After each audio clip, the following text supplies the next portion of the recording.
এক বছরের অপেক্ষা শেষে চিরাচরিত ঐতিহ্য মেনে সম্পূর্ণ রাজকীয় প্রথায় রবিবার থেকে শুরু হলো রাজ্যের জাতি জনজাতিদের অন্যতম প্রধান উৎসব তথা শতাব্দী প্রাচীন খার্চি পূজা।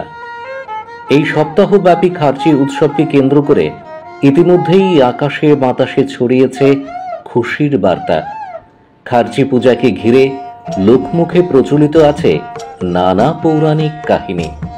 পুরাতন হাবিলির চতুর্দশ দেবতা বাড়িতে পরিবারের সার্বিক মঙ্গল কামনায় ব্যাপক উৎসাহ এবং উদ্দীপনার মধ্য দিয়েই ইতিমধ্যেই জড়ো হতে শুরু করেছেন ভক্তপ্রাণ মানুষ।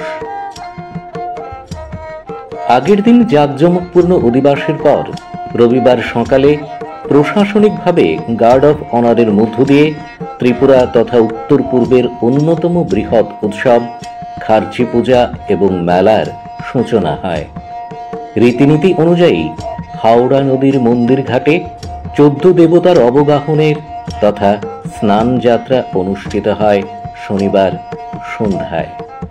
সম্প্রীতি ও সৌভ্রাতৃত্বের শাশ্বত চেতনার বার্তাবাহী খার্চি উৎসব এ রাজ্যের জাতি জনজাতি গোষ্ঠীর অন্যতম প্রধান উৎসব। প্রতি বছর আষাঢ় মাসের শুক্লা অষ্টমী তিথিতে পুরাতন আগরতলা তথা খয়েরপুরের চতুর্দশ দেবতা মন্দিরে পূজিত হন 14 জন দেবতা। এই 14 জন দেবতা হলেন শিবরাই বা মহাদেব, সংগ্রামা বা কালী, হাঁচুকমা বা বসুন্ধরা, শুকুন রায় বা কার্তিক, মুকুন রায় বা গণেশ, তুও বুকমা বা গঙ্গা, মাইলুকমা বা লক্ষ্মী, ইরিত্রা বা অগ্নি, বিরিত্রা বা পবন, কালাকতর বা মহাকাল, কালারি বা যম, দন্দকা বা কামদেব, রন্দকা বা কুবের, বনিরব বা অশ্বিনী কুমার দয়। 1707 খ্রিস্টাব্দে মহারাজ কৃষ্ণ মানিকের হাত ধরে এই উৎসবের সূচনা হয়। ইতিহাস থেকে জানা যায় ত্রিপুরার রাজা মহারাজাদের কুলদেবতা ছিল এই 14 দেবতা, কিন্তু বর্তমানে জাতি ধর্ম বর্ণ নির্বিশেষে জাতি জনজাতি উভয় অংশের মানুষের মিলনস্থলে পরিণত হয় এই খার্চি পূজা। ভক্তির সুরে 7 দিনব্যাপী আয়োজিত এই মেলায় ভারতবর্ষের বিভিন্ন স্থান থেকে সাধু সন্তদের আগমন ঘটে। এবছরও তার ব্যতিক্রম ঘটেনি। খার্চি পূজা আমাদের স্মরণ করিয়ে দেয় দেবতা ও ভক্তদের মধ্যে অবিচ্ছেদ্য বন্ধনের কথা, যা সময়ের সাথে সাথে আরো গভীর হয়ে ওঠে। এই উৎসব ভক্তদের আধ্যাত্মিক সংযোগকে আরো গভীর এবং প্রেরণাদায়ী করে তোলে। খার্চি পূজা শুধুমাত্র ধর্মীয় উৎসব নয়, এটি এক ঐক্যের প্রতীক। ভক্তির সুর এই পূজার প্রতিটি কোণায় প্রতিফলিত হয়।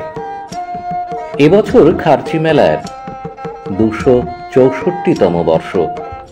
মূল ভাবনা সবুজই ভবিষ্যৎ।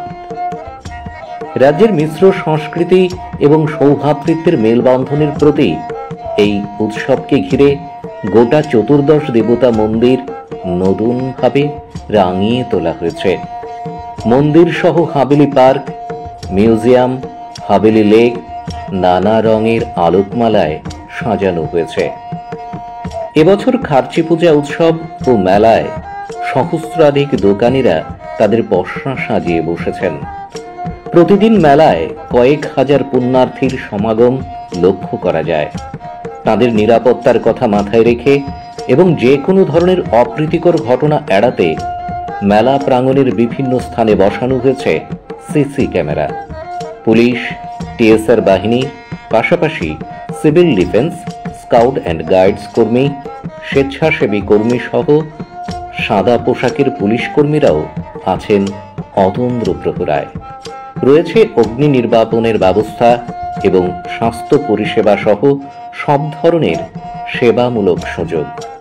এর সাথে প্রতি বছরের মতো এবারেও রয়েছে সাংস্কৃতিক কর্মসূচি। রাজ্যের মানুষের সুবিধার কথা মাথায় রেখে এবছর খার্চি পূজার শেষ দিনে ছুটি ঘোষণা করেছে রাজ্য সরকার।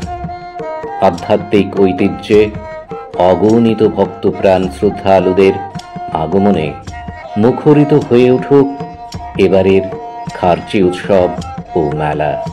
এই উৎসব সকলের জীবনে বয়ে আনুক অনাবিল আনন্দের বার্তা।